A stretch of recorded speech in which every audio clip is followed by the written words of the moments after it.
എല്ലാവർക്കും edu with me YouTube ചാനലിൻ്റെ ഏറ്റവും പുതിയ വീഡിയോയിലേക്ക് സ്വാഗതം. ഇന്നത്തെ വീഡിയോയിൽ 8ാം ക്ലാസ് മലയാളം സെക്കൻഡ് അടിസ്ഥാന പാഠാവലിയിലെ വളരെ ഇമ്പോർട്ടൻ്റ് ആയിട്ടുള്ള ചോദ്യങ്ങളാണ് ഡിസ്കസ് ചെയ്യുന്നത്. വീഡിയോയിലേക്ക് പോകുന്നതിന് മുമ്പായി ചാനൽ ഇതുവരെയും സബ്സ്ക്രൈബ് ചെയ്യാത്ത കൂട്ടുകാർ സബ്സ്ക്രൈബ് ചെയ്ത് ഒപ്പം തൊട്ടടുത്തുള്ള ബെല്ലൈക്കൺ കൂടി എനേബിൾ ചെയ്യാൻ ശ്രദ്ധിക്കുക. കൂടാതെ നിങ്ങളുടെ കൂട്ടുകാരിലേക്ക് ഷെയർ ചെയ്യാനും വീഡിയോ ഒന്ന് ലൈക്ക് ചെയ്ത് കാണാനും ശ്രദ്ധിക്കുക. അപ്പോൾ നമുക്ക് നേരെ വീഡിയോയിലേക്ക് കടക്കാം. 1 മാർക്കിൻ്റെ ചോദ്യങ്ങളാണ് ആദ്യമായി ഡിസ്കസ് ചെയ്യുന്നത്. ഒന്നാമത്തെ ചോദ്യം, 2 മത്സ്യങ്ങളെ ബുദ്ധൻ്റെ സ്പർശനമേറ്റ് ഞാൻ ചിരഞ്ജീവിയായി. ചിരഞ്ജീവിയായത് ആരാണ്? ഉത്തരം തവള. പട്ടു കിട്ടുമ്പോഴെല്ലാം സന്തോഷമില്ലവനൊട്ടും പണം കൂടെ മുമ്പേ നനയ്ക്കയാൽ. ഈ വരികളിൽ പ്രകടമാകുന്ന മനുഷ്യഭാവം എന്ത്? ഉത്തരം ആർത്തി. മൂന്നാമത്തെ ചോദ്യം, മാതൃക പോലെ എഴുതാനാണ്. വന്ന കുട്ടി എന്നതിനെ കുട്ടി വന്നു എന്നാണ് ഇവിടെ എഴുതിയിട്ടുള്ളത്. അപ്പോൾ കണ്ട കാഴ്ച എന്നതിനെ കാഴ്ച കണ്ടു എന്നാണ് മാറ്റി എഴുതാൻ സാധിക്കുന്നത്.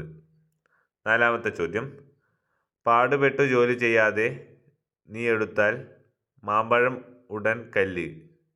ഈ സന്ദർഭത്തിന് യോജിക്കുന്ന പഴഞ്ചൊല്ല് ഏത്?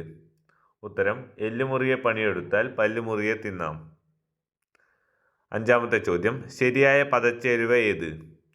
ഉത്തരം വെട്ടിക്കളഞ്ഞു. വെട്ടിക്കളഞ്ഞു.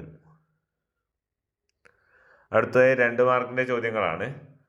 പുസ്തക സഞ്ചിയിൽ കൊച്ചുനെല്ലിക്കയും പച്ചപ്പുളിയും ഒളിച്ച കാലം. പുതുവർഷത്തിലെ വരികളാണിവ. ഇവിടെ സൂചിപ്പിക്കുന്ന കാലത്തിൻ്റെ 2 പ്രത്യേകതകൾ കുറിക്കുക. ഉത്തരം നന്മ നിറഞ്ഞ ബാല്യകാല ഓർമ്മകൾ കൂടാതെ സൗഹൃദത്തിൻ്റെ സുഗന്ധം നിറഞ്ഞ കാലം. അടുത്തതായി എല്ലാ പരീക്ഷയിലും വരുന്ന ചോദ്യമാണ്. അർത്ഥവ്യത്യാസം വരാതെ ഒറ്റവാക്യമാക്കി എഴുതാൻ. ഇവിടെ തന്നിട്ടുള്ളത്, പെട്ടെന്ന് മാവിൻ്റെ ചുവട്ടിൽ വലിയ ശബ്ദം കേൾക്കുന്നു. കുട്ടികളെല്ലാം ശിഖരങ്ങളിൽ നിന്ന് താഴെ വീണുപോയി. ഇത് എങ്ങനെ ഒറ്റവാക്യമാക്കി എഴുതാമെന്ന് നോക്കാം. മാവിൻ ചുവട്ടിൽ വലിയ ശബ്ദം കേട്ടപ്പോൾ കുട്ടികളെല്ലാം ശിഖരങ്ങളിൽ നിന്ന് താഴെ വീണുപോയി. ഇങ്ങനെ ഒറ്റവാക്യം എഴുതാവുന്നതാണ്. അടുത്തതായി 8ാമത്തെ ചോദ്യമാണ്. നമ്മൾ മീനുകൾക്ക് 4 ചുറ്റിലും കണ്ണു വേണം, ഒരിക്കലും എടുത്തു ചാടരുത്. 2 മത്സ്യങ്ങളിലെ വരികളാണിവ. അഴകൻ്റെ ഈ വാക്കുകളുടെ പൊരുളെന്ത്? ഉത്തരം ചുറ്റിലും പതിയിരിക്കുന്ന അപകടത്തെക്കുറിച്ചുള്ള ജാഗ്രത കൂടാതെ ആർത്തിമൂത്ത മനുഷ്യരെ എപ്പോഴും എവിടെയും പ്രതീക്ഷിക്കണമെന്നുള്ള ബോധ്യം. അടുത്തതായി 4 മാർക്കിൻ്റെ ചോദ്യങ്ങളാണ്. 9ാമത്തെ ചോദ്യം നോക്കാം.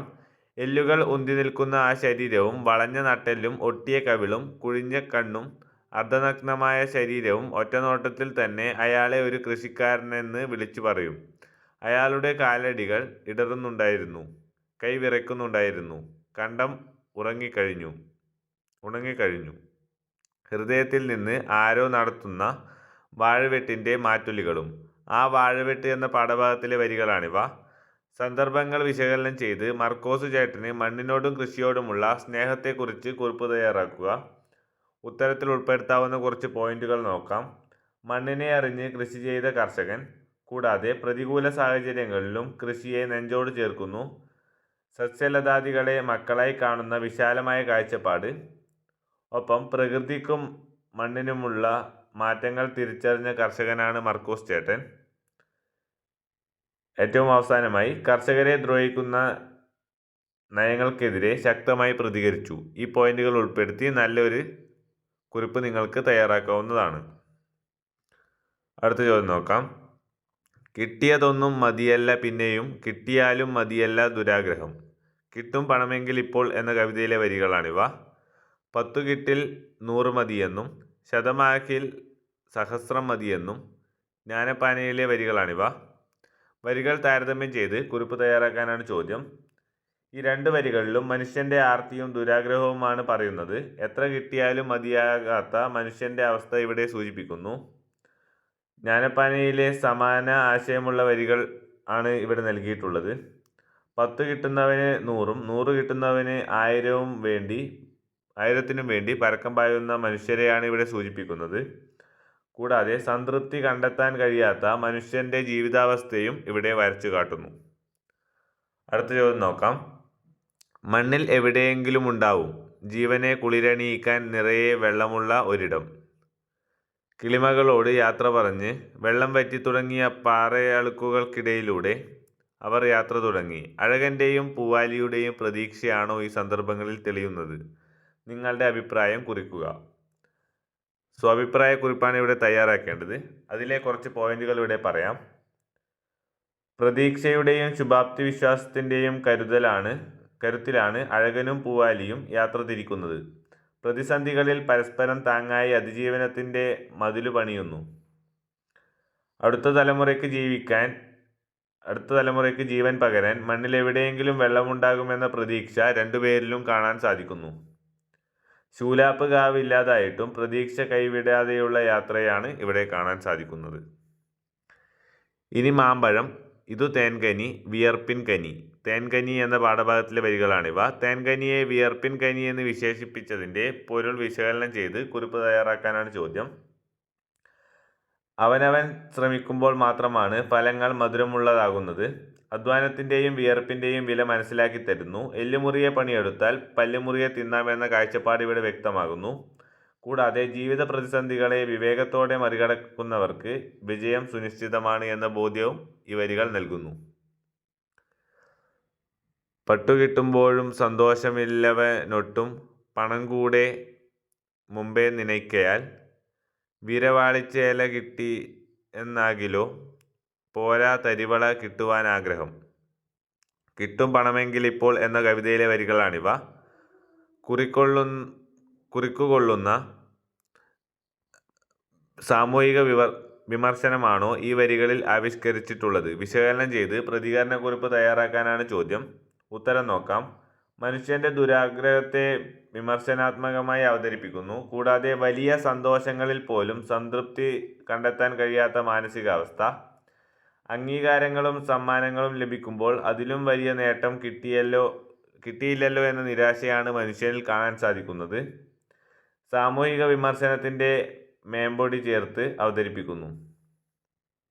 അടുത്ത ചോദ്യം. ഭദ്രൻ, ഈ ഔഷധച്ചെടിക്കു ചുറ്റും കൂർത്ത മുനയുള്ള മുള്ളുകൾ, ഞാൻ അതിന് മീതെ ചാടി ഉരുണ്ടു വീണു. വനഗായകൻ, മിടുക്കൻ, കൂട്ടുകാർക്ക് വേണ്ടിയല്ലേ? കൊള്ളാം.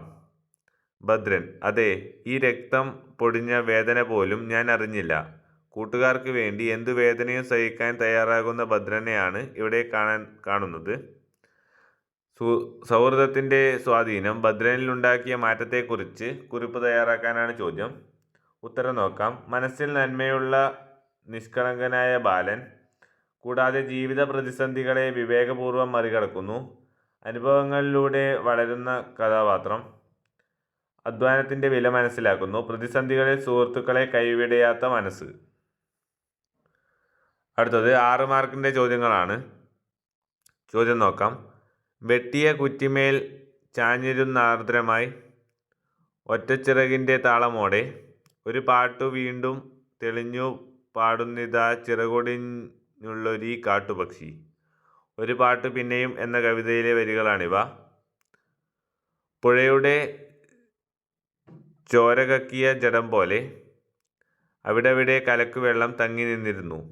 കാടായി നിറഞ്ഞിരുന്ന കാവിൻ്റെ ഓർമ്മ പോലെ 4-5 മരങ്ങൾ മാത്രം. 2 മത്സ്യങ്ങൾ എന്ന പാഠഭാഗത്തിലെ വരികളാണിവ.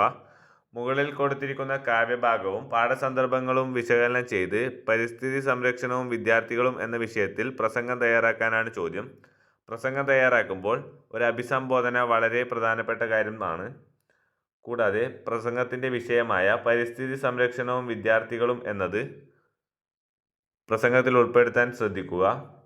കൂടാതെ പരിസ്ഥിതി സംരക്ഷിക്കേണ്ടതിൻ്റെ ആവശ്യകത, ഈ ഭൂമി എല്ലാ ജീവജാലങ്ങൾക്കും അവകാശപ്പെട്ടതാണ്, 2 മത്സ്യങ്ങൾ എന്ന കഥയുടെ പ്രമേയം, കൂടാതെ കഥയിലെ പ്രധാന സന്ദർഭങ്ങൾ, മനുഷ്യൻ്റെ ക്രൂരതകൾ, പുഴയും കാടും നശിപ്പിക്കുന്ന മനുഷ്യൻ, ആവാസവ്യവസ്ഥ നഷ്ടപ്പെടുമ്പോൾ സംഭവിക്കുന്ന ആഘാതങ്ങൾ, കൂടാതെ സർവ്വ ജീവജാലങ്ങളുടെയും കൂടിച്ചേരലാണ് ഭൂമിയുടെ നിലനിൽപ്പിനാധാരം, പ്രകൃതിയെ മറന്നുകൊണ്ടുള്ള ജീവിതം ആപത്തിലേക്ക് നയിക്കും എന്നീ പോയിന്റുകൾ കൂടി ഉൾപ്പെടുത്തി നല്ലൊരു കൺക്ലൂഷനും കൂടി ചേർത്ത് വേണം പ്രസംഗം തയ്യാറാക്കാൻ. 16-ാമത്തെ ചോദ്യം. ഞാൻ കയറിപ്പറിച്ചാൽ എനിക്കേ പഴം കിട്ടൂ, നിങ്ങൾ എടുക്കുമ്പോൾ അത് കല്ലായിത്തീരും. വേല ചെയ്യണം, വിയർക്കണം. അമ്മ വഴക്കു പറയാതെ, അച്ഛൻ പിണങ്ങാതെ, അമ്മൂമ്മ കോപിക്കാതെ, ഞാൻ എല്ലാവരുടെയും വീട്ടുപടിക്കൽ കൊണ്ടാക്കാം. തേൻകനി എന്ന പാഠഭാഗത്തിലെ വരികളാണിവ. സന്ദർഭങ്ങളും നാടകവും പരിഗണിച്ച് വനഗായകൻ എന്ന കഥാപാത്രത്തെ നിരൂപണം ചെയ്യുക. കഥാപാത്ര നിരൂപണം തയ്യാറാക്കുമ്പോൾ ഇവിടെ വനഗായകൻ്റെ കഥാപാത്ര നിരൂപണമാണ് തയ്യാറാക്കാനുള്ളത്. അതിനാൽ തന്നെ വനഗായകൻ എന്ന് തലക്കെട്ടായി നൽകാം. കൂടാതെ കുട്ടികളെ പേടിപ്പെടുത്തിയ ഉമ്മാക്കി കുട്ടികളുടെ പ്രിയപ്പെട്ട വനഗായകനായി മാറുന്നു. കുട്ടികളുടെ അലസതയും മടിയും ഇല്ലാതാക്കി. കുട്ടികളിൽ സ്വാശ്രയശീലം വളർത്തുന്നു. കൈ നനയാതെ മീൻ പിടിക്കാനാവില്ല എന്ന് കുട്ടികളെ ബോധ്യപ്പെടുത്തുന്നു. അനുഭവങ്ങളാണ് മനുഷ്യനെ പൂർണ്ണനാക്കുന്നതെന്നുള്ള പാഠം പകർന്നു നൽകുന്നു. ഒത്തുപിടിച്ചാൽ എന്തും നേടാമെന്ന ആത്മവിശ്വാസം പകർന്നു നൽകുന്നു. പ്രകൃതിയെയും പച്ചപ്പിനെയും അറിയാൻ മറന്നുപോകുന്ന പുതിയ തലമുറയെ രസകരമായി ആവിഷ്കരിക്കുന്നു. കിട്ടും പണമെങ്കിൽ ഇപ്പോൾ മനുഷ്യർക്ക് ദുഷ്ടത കാട്ടുവാൻ ഒട്ടും മടിയില്ല. പാരിൽ ഓരോ ജനം ദ്രവ്യമുണ്ടാക്കുവാൻ ഓരോരോ വിദ്യകൾ കാട്ടുന്നു സന്തതം. കിട്ടും പണമെങ്കിൽ ഇപ്പോൾ എന്ന കവിതയിലെ വരികളാണിവ. ആഡംബര ജീവിതം സ്വപ്നം കണ്ട് ജീവിതം ദുരിതപൂർണമാക്കുന്നവർ ഇന്നു കൂടി വരികയാണോ? പ്രസ്താവനയും വരികളും വിശകലനം ചെയ്ത് അതിമോഹം ആപത്ത് എന്ന വിഷയത്തിൽ ഉപന്യാസം തയ്യാറാക്കാനാണ് ചോദ്യം. ഉപന്യാസം തയ്യാറാക്കുമ്പോൾ ഇവിടെ തന്നിട്ടുള്ളതുപോലെ അതിമോഹം ആപത്ത് എന്ന് ശീർഷകമായി നൽകാം. കൂടാതെ നല്ലൊരു ആമുഖവും ഉൾപ്പെടുത്തുക.